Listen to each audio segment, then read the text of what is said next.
तैयारी में सालों लगा दिए, दिन रात एक करके नीट एसएस यानी कि national eligibility cum entrance test for super speciality का मुश्किल एग्जाम क्रैक किया। सपना था सुपर स्पेशलिस्ट डॉक्टर बनकर देश की सेवा करने का। लेकिन आज देश के हजारों क्वालिफाइड डॉक्टर्स किताबों के सामने नहीं बल्कि मेडिकल काउंसिल कमेटी यानी कि एमसीसी की वेबसाइट के सामने बैठे हैं, सिर्फ एक ही सवाल के साथ, आखिर हमारा गुनाह क्या है। नमस्कार दोस्तों, मेरा नाम है मोनाली पांडे और आप देख रहे हैं जागरण जोश।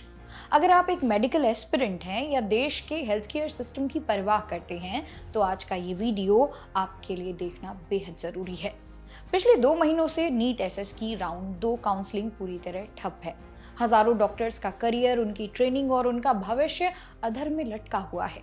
आज बात करेंगे कि आखिर ये पूरा माजरा क्या है, विवाद की असली वजह क्या है और क्यों हमारे देश के डॉक्टर्स इस वक्त भारी मानसिक तनाव से गुजर रहे हैं। सबसे पहले समझते हैं कि पेच फंसा कहाँ है। मामला है तमिलनाडु की 151 खाली सुपर स्पेशलिटी सीटों का।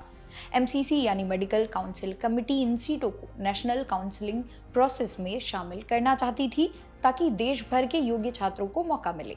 लेकिन तमिलनाडु सरकार ने इसके खिलाफ सुप्रीम कोर्ट में एक पुनर्विचार याचिका यानी कि रिव्यू पिटीशन दायर कर दी है। अब चूंकि मामला देश की सबसे बड़ी अदालत में है तो एमसीसी ने राउंड 2 की पूरी काउंसलिंग पर ही ब्रेक लगा दिया है। जब तक सुप्रीम कोर्ट का अंतिम फैसला नहीं आता तब तक सब कुछ पूरी तरह थमा हुआ है। लेकिन यहाँ सबसे बड़ा और वाजिब सवाल ये उठता है कि सिर्फ एक राज्य की 151 सीटों के विवाद के कारण पूरे देश के हजारों डॉक्टर्स का भविष्य दांव पर क्यों लगाया जा रहा है। देश भर के नीट एसएस उम्मीदवारों का यही कहना है कि भाई तमिलनाडु की सीटों का फैसला कोर्ट को करने दीजिए, उसे बाद में देख लेंगे। लेकिन बाकी राज्यों की जो सीटें खाली हैं, जहां कोई विवाद नहीं है, वहां का एडमिशन प्रोसेस क्यों रोका गया है। सोचिए, एक डॉक्टर बनने में वैसे ही आधी उम्र निकल जाती है, उसके बाद सुपर स्पेशलिटी की पढ़ाई। ऐसे में 2-2, 3-3 महीने काउंसलिंग रुकने का मतलब है करियर की शुरुआत में एक बड़ा फुल स्टॉप लग जाना। छात्र परेशान हैं, उनकी प्लानिंग बिगड़ चुकी है और सबसे बड़ी बात, उनका कीमती समय बर्बाद हो रहा है। दोस्तों, ये मामला सिर्फ उन डॉक्टरों का नहीं है जो एडमिशन का इंतजार कर रहे हैं। ये मामला सीधे तौर पर हमारे देश के हेल्थ केयर सिस्टम से जुड़ा है।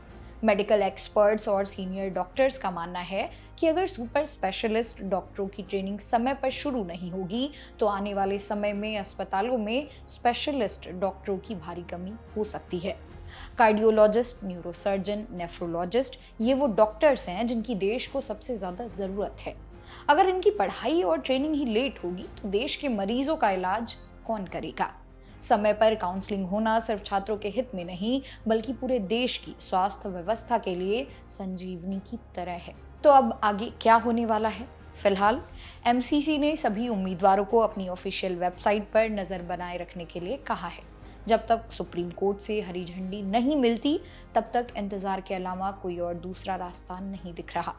पूरी मेडिकल कम्युनिटी की निगाहें अब कोर्ट के फैसले पर टिकी हैं।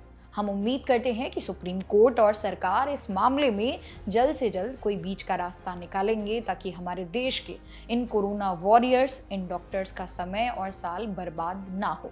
आप इस पूरे मामले पर क्या सोचते हैं? क्या एक राज्य के विवाद के कारण पूरे देश की काउंसलिंग रोकना सही है? अपनी राय नीचे कमेंट सेक्शन में जरूर शेयर करें। इस वीडियो को ज्यादा से ज्यादा शेयर करें ताकि हमारे डॉक्टर्स की आवाज सही जगह तक पहुंच सके। इसी तरह की और वीडियोस को देखने के लिए सब्सक्राइब करें जागरण जोश। मिलते हैं अगले वीडियो में।